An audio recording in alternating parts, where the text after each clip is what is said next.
Hi అండి. నేనైతే ఇప్పుడు ఎక్కడికి వచ్చాను తెలుసా, ఎల్లమ్మ గుడికి, రేణుకి ఎల్లమ్మ గుడికి అయితే వచ్చాను. ఈరోజు మంగళవారం కావడం చేత ఎల్లమ్మ దర్శనం చేసుకుందామని వచ్చాను అన్నట్టు.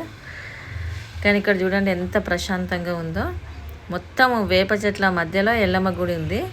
మొత్తం ఆ వేప చెట్ల నీడ చూడండి ఎంత చల్లగా ప్రశాంతంగా స్వచ్ఛమైన గాలి వస్తుంది ఇక్కడ.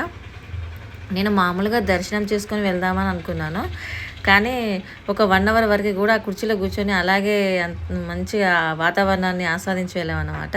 ఇక్కడ చూడండి మాతా గుడి పైన కళ్ళు శాఖ పోసి ఇలా పెడతారన్నమాట అమ్మవారికి నైవేద్యంగా. తర్వాత ఇది చూడండి ఇక్కడ ఆర్ట్ కూడా ఎంత బాగా వేశారో. ఇక్కడ సైడ్కి చూసుకున్నట్టయితే ఈ గౌడ్స్ కళ్ళు తీస్తున్నట్టుగా, తాటి చెట్లు ఎక్కినట్టుగా ఎంత బాగుందంటే ఆర్ట్ చాలా మంచిగా ఉంది. ఇక్కడ పోతురాజు మేక, ఇక్కడ వచ్చేసి ఆడపడుచులు డప్పు చెప్పుల మధ్యన బోనాలు తీసుకొని వెళ్తున్నట్టుగా ఉంది. అక్కడ చూడండి ఒక అమ్మవారికి పూనకం వచ్చినట్టుగా ఉంది అని అనమాట.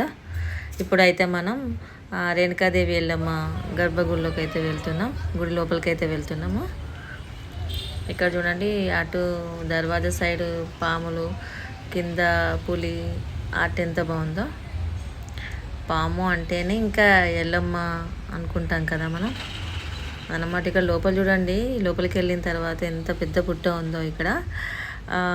మామూలుగా మనకైతే పుట్టను చూస్తే భయం వేస్తుంది, కానీ ఇక్కడ అలా ఏం అనిపించలేదు. అసలుకి ఎంత ప్రశాంతంగా అనిపించింది, అసలు భయం అనేదే లేకుండా ఉందన్నట్టు.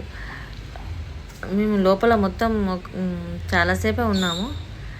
అయితే ఇప్పుడు సైడ్లోకి చూడండి, లోపల ఇక్కడ గణపతి ఆర్ట్, పాలముని, ఇక్కడ మునీశ్వర్ల ఆర్ట్ చాలా బాగా వేశారు. నిజంగానే అంటే చూసినట్టు చూస్తే వాళ్ళు నిజంగానే అక్కడ కూర్చున్నారు అన్నట్టుగా ఉన్నాయి అవి.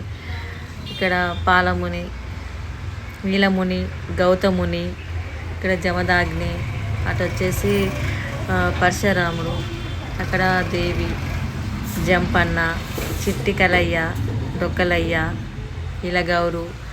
ఇలా చూస్తారా. ఫస్ట్ నేను ఈ గుడి లోపలికి వచ్చిన తర్వాత పక్కన ఇలగౌను చూసి ఎవరో ఉన్నారు అక్కడ అని అనుకున్నాను. సడన్గా నేను చూసేసరికి ఇక్కడ ఆర్ట్ అన్నమాట, చాలా బాగుంది. ఇక్కడ చూడండి చాలా పెద్దగా ఉంది పుట్ట.